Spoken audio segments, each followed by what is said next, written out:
debo agradecer a mis compañeros por la confianza en permitirme en este día tan especial para nosotros que sea yo quien comparta.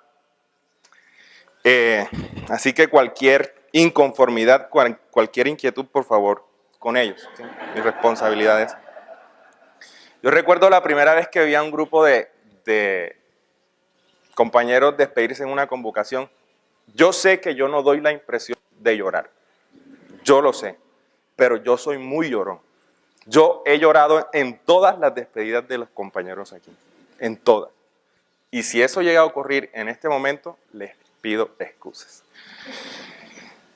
Yo estaba más o menos, la primera vez aquí al ladito derecho, había un compañero al lado mío, él no se acuerda, pero me dijo, gordo. Cuando nosotros nos vayamos a despedir de la convocación, usted va a predicar. Yo, no, ¿cómo se te ocurre? Y ese día de despedirnos ha llegado y yo soy quien voy a compartir con ustedes.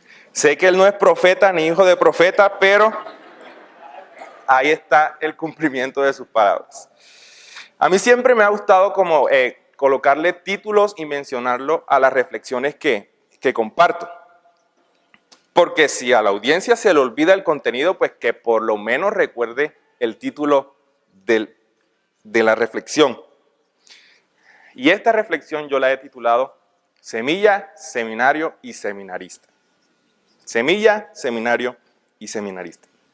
Se acostumbra, pero no en todos los casos, que un estudiante predique un trabajo en el que le fue bien. Y en palabras de un muy estimado compañero en una clase de hermenéutica, esta vez no será la excepción. Permítanme decir de dónde tomé la idea del título para evitar acusaciones de plagio. En el primer semestre que nosotros estuvimos aquí, con unos compañeros estuvimos en un corto semillero de culto y liturgia. Y el profesor que lo coordinaba nos invitó a leer un libro de Justo González llamado Culto, Cultura y Cultivo.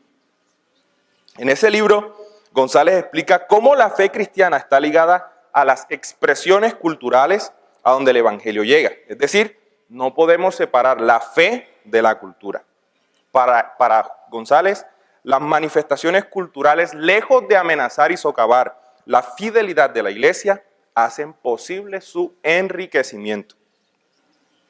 Utilizando esta analogía del culto, cultura y cultivo, quisiera que miráramos entonces cómo la experiencia de fe de esta institución, el seminario, y de su producto, el seminarista, no pueden separar su fundamento de su relación con la semilla, la palabra de Dios, y de las implicaciones del llamado. Les invito a Jeremías capítulo 20.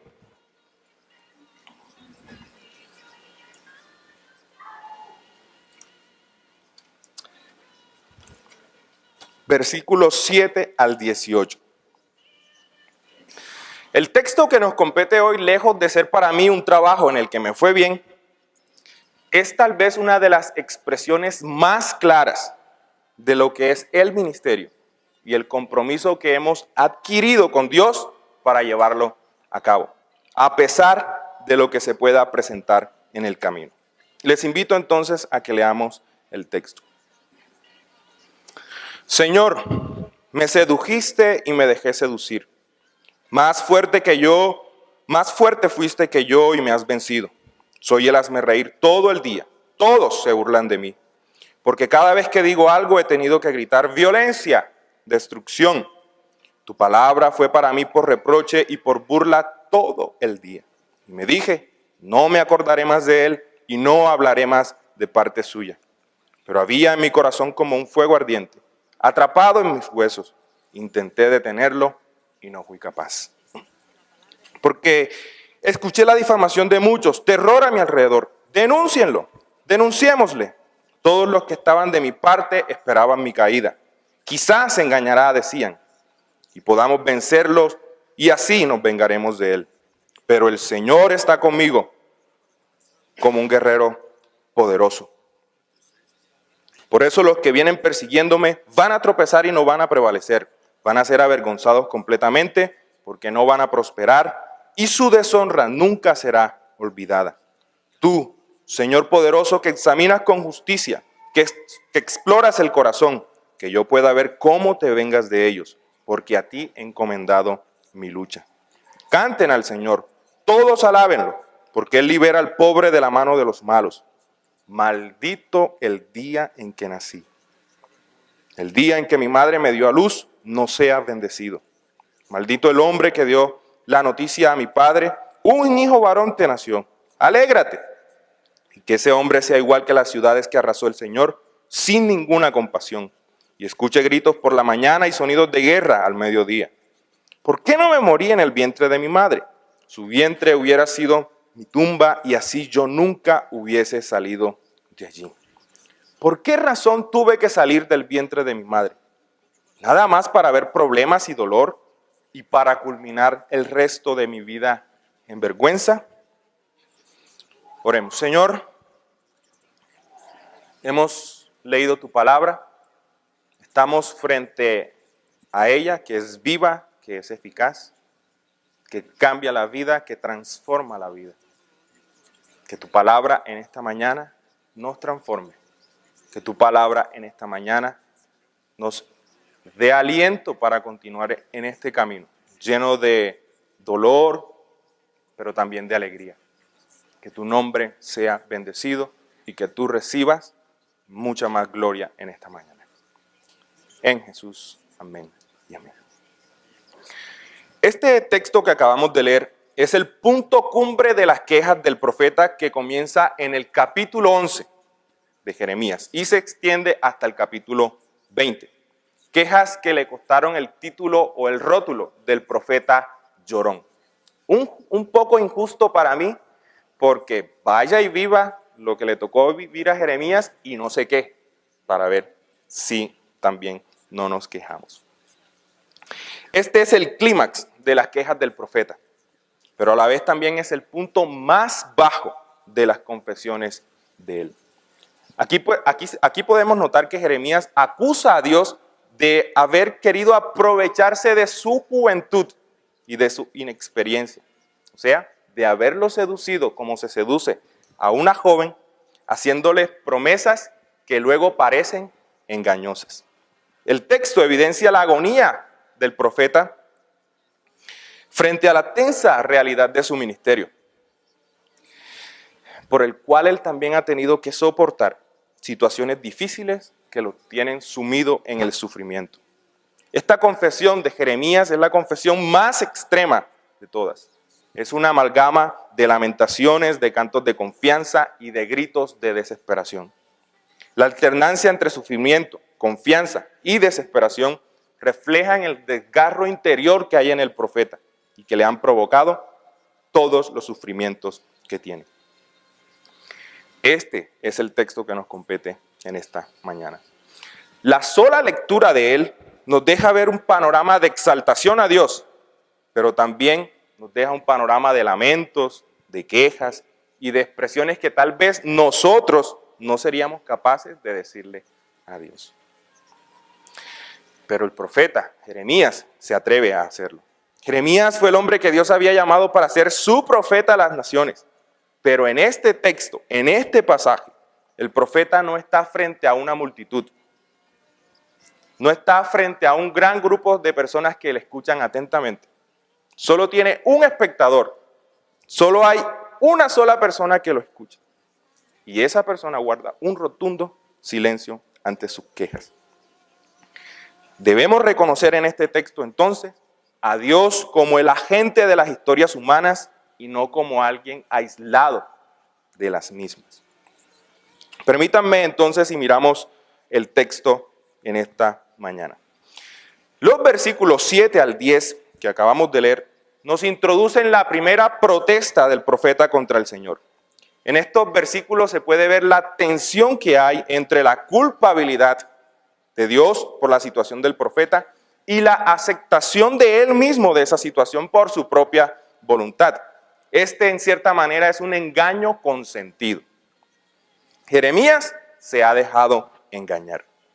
Las acusaciones de Jeremías, aunque difíciles, muy difíciles de entender, dan por sentado que su sufrimiento es por causa de la proclamación de la palabra de Dios al pueblo. Es decir, el llamado de Dios a servirle, a ser su mensajero, es en cierta manera el que le ha causado su sufrimiento.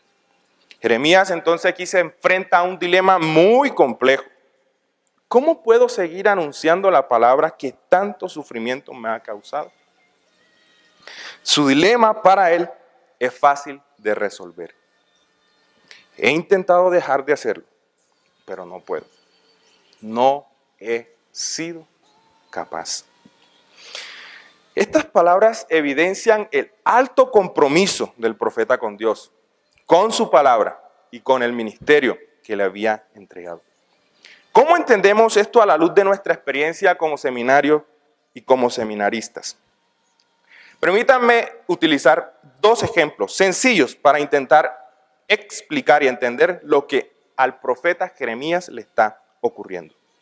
Una ilustración tiene que ver con una persona muy especial para nosotros aquí en el seminario y otra de mi experiencia personal como seminarista. Este semestre nosotros hemos tenido la alegría y el gran privilegio de recibir clases con el profe Guillermo. He obtenido su permiso para esta ilustración.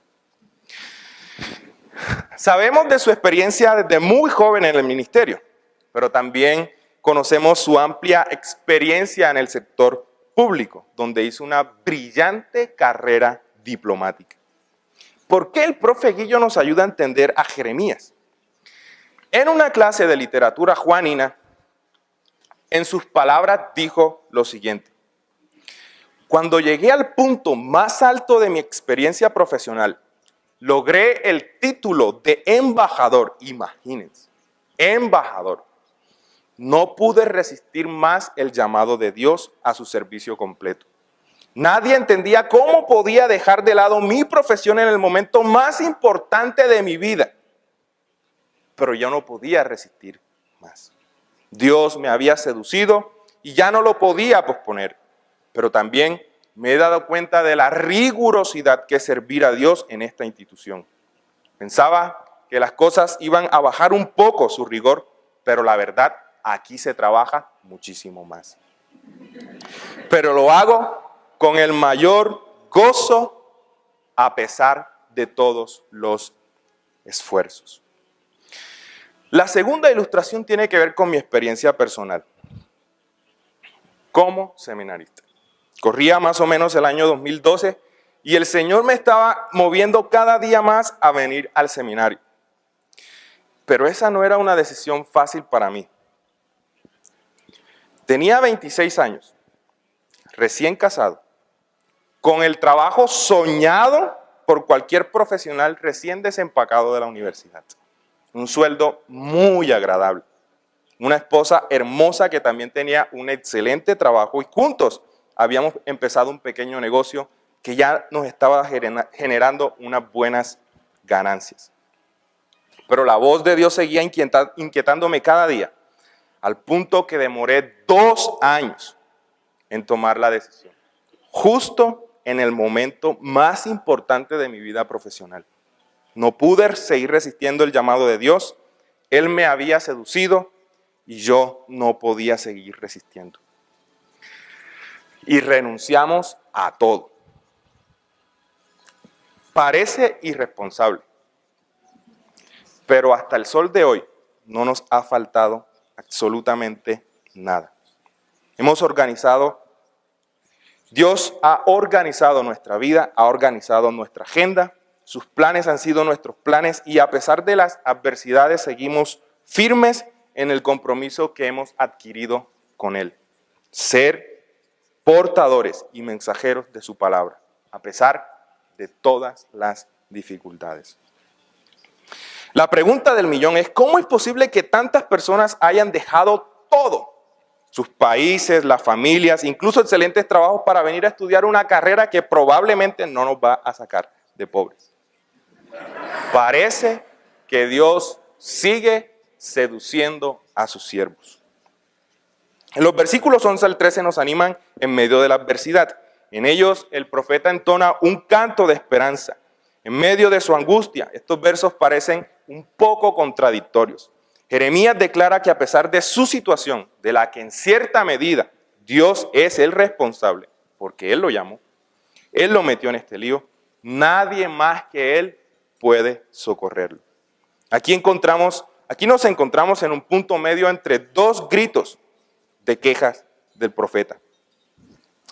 Los cambios en las emociones son tan drásticos. Se pasa de la acusación a la esperanza y de la esperanza a la frustración. Parece que estuviéramos frente a un profeta bipolar. Jeremías no oculta sus sentimientos y sus emociones en medio de su fe.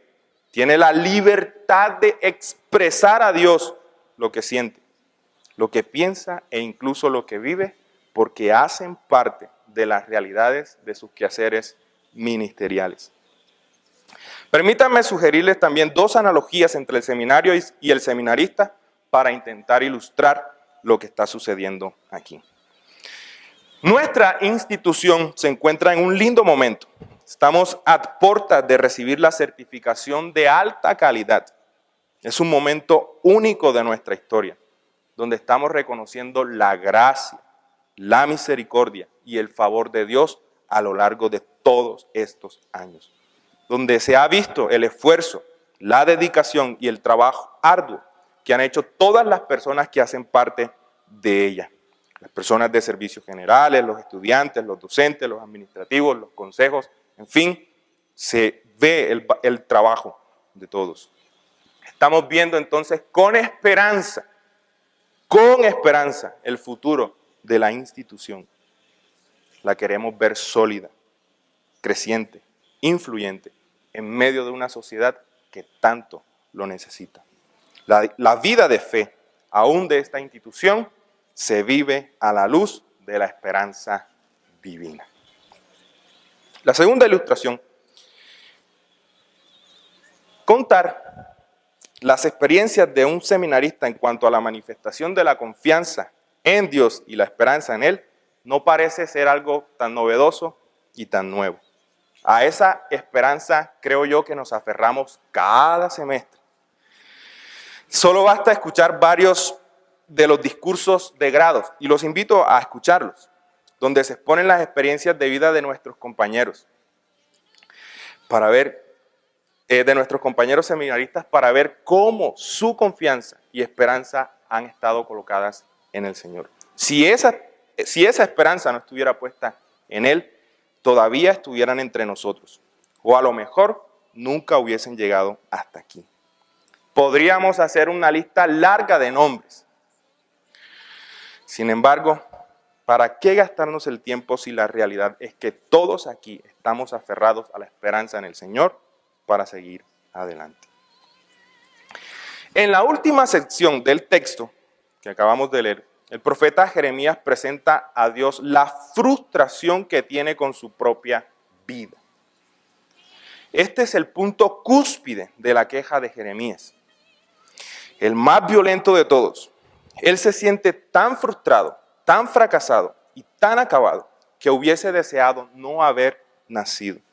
Jeremías no se ahorra ninguna palabra para describir lo extremo de su situación. Palabras que tal vez no harían parte de nuestro léxico y mucho menos para decirlas en presencia de Dios, su único espectador. Esta es tal vez una de las realidades más negadas de la vida de fe en la actualidad. Parece que hemos alienado, separado, distanciado a Dios de nuestras situaciones difíciles, de nuestros desaciertos, de nuestros momentos de incredulidad. Parece que le hemos hecho más caso a la coritología, como la llamaría el profe Guillermo, y hemos formado nuestra fe a la luz de no puede estar triste un corazón que tiene a Cristo. Negando así todas las realidades de la vida que la vida de fe se debaten entre el llanto y la risa, entre la tristeza y la alegría, entre el dolor y el placer. ¿Cómo vemos esto en nuestra institución? Permítanme sugerirles una ilustración más. Acabamos de mirar cómo estamos a puertas de recibir un gran logro para nuestra institución. Pero las cosas no siempre han sido así. Las cosas parece que no siempre han sido color de rosas. Estos 2 últimos años, por mandato de mis compañeros, he tenido la oportunidad de conocer un poco más de cerca la institución, siendo el representante de ellos ante el consejo directivo. He podido conocer cómo esta institución ha pasado por momentos tan difíciles que incluso llevaron a pensar que se debería cerrar. Es decir, esta institución también ha pasado por la frustración de preguntarle a Dios, ¿para qué hemos llegado aquí? ¿Para qué han transcurrido todos estos años y ahora todo va a terminar? Y ahí seguía su Señor, atento a todos los acontecimientos y a todas las palabras, reconociendo las realidades del llanto, de la tristeza, de la angustia, de no saber qué sigue, para dónde vamos, pero a la vez con la firme confianza y esperanza puesta en el Dios que nos metió en este asunto. La segunda ilustración tiene que ver con la experiencia del seminarista. Pensar en los momentos de frustración, de lamentos y desánimos de un seminarista no es nada difícil. Casi que cada semestre nos enfrentamos a ellos. Reconocemos a Dios cuando sacamos un 5 o cuando nos va muy bien en un trabajo, pero reprendemos cuando sacamos todo 2. Y yo tengo que reconocer que este tal vez ha sido uno de los textos que más ha formado esa parte en mi vida. Recuerdo cuando saqué mi primer 2 y la cara de mis compañeros cuando vieron que yo había sacado 2. Lo primero que yo pensé fue, jamás volveré a sacar un 2. Pero eso no estaba siendo tanto formativo para mí. Yo creo que estaba siendo un poco más destructivo para mí. Y a medida que entré en el estudio de este texto posterior a ese 2, Dios me corrigió tanto mi teología que la verdad dejé de preocuparme por los 2.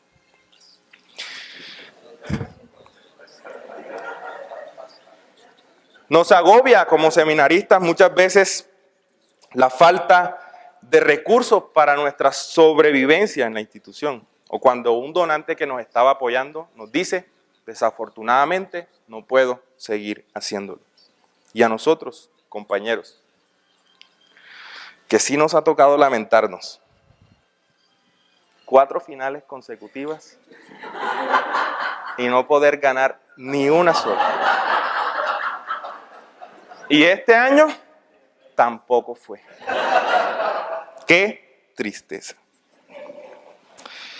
¿Cuántos de nosotros no le hemos preguntado a Dios, ¿para qué nos trajiste aquí? ¿Qué hago aquí? No he dado pie con bola hasta el momento y sin embargo, ¿por qué sigo aquí? Y allí aparece la realidad más grande para esta institución y para nosotros. Hay un compromiso que se ha calado en nuestros huesos, que arde en nosotros y no hemos podido resistirlo. Él nos ha llamado a ser mensajeros de su palabra en medio de una sociedad que nos vilipendia. Pero el compromiso sigue allí, debatiéndose entre las lágrimas de la angustia y las sonrisas de la esperanza. ¿Qué hacemos entonces? Permítanme terminar con 3 reflexiones en esta mañana. Primero, reconozcamos nuestras emociones y frustraciones delante de Dios. No estamos frente a un Dios que está alienado de ellas. Él las conoce. Segundo lugar, vivamos la fe y el ministerio a la luz de toda su expresión, la alegría y el llanto. Hoy nos estamos despidiendo de aquí como curso, pero seguimos en el mismo camino, con diferentes senderos, pero el mismo camino. Y nos vamos a enfrentar al llanto y a la alegría. Y en tercer lugar, sigamos dependiendo de Dios, cualquier sea la situación. El compromiso con Él con su palabra y con su llamado es ineludible. Y como diría un muy querido amigo, en una clase de competencias comunicativas, que proclamemos su palabra hasta que la suela de nuestros zapatos se haya desgastado. Oremos.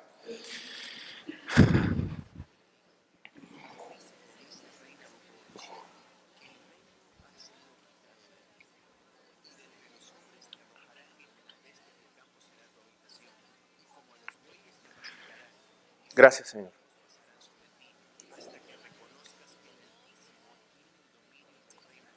Gracias porque a la luz de tu palabra, de tu llamado, nuestra vida tiene sentido. Han sido 4 años en que nos has formado. Has cambiado tanto de nuestra teología. Y sé que seguirás cambiando muchísimas cosas más. Pero ayúdanos a mantener siempre en nuestra vida el compromiso, la fidelidad y la fortaleza para servirte con toda nuestra vida, Señor. Aquí están tus siervos, a los que tú has seducido, a los que tú has metido en este asunto. Ayúdanos. Ayúdanos porque parece que solos difícilmente lo podemos hacer. Gracias por tu presencia todos estos años con nosotros. Gracias por tu presencia todos estos años con esta institución, que ha bendecido, bendice y seguirá bendiciendo a este país y al mundo durante muchísimos años más. Que tu nombre reciba mayor gloria por ello. Amén.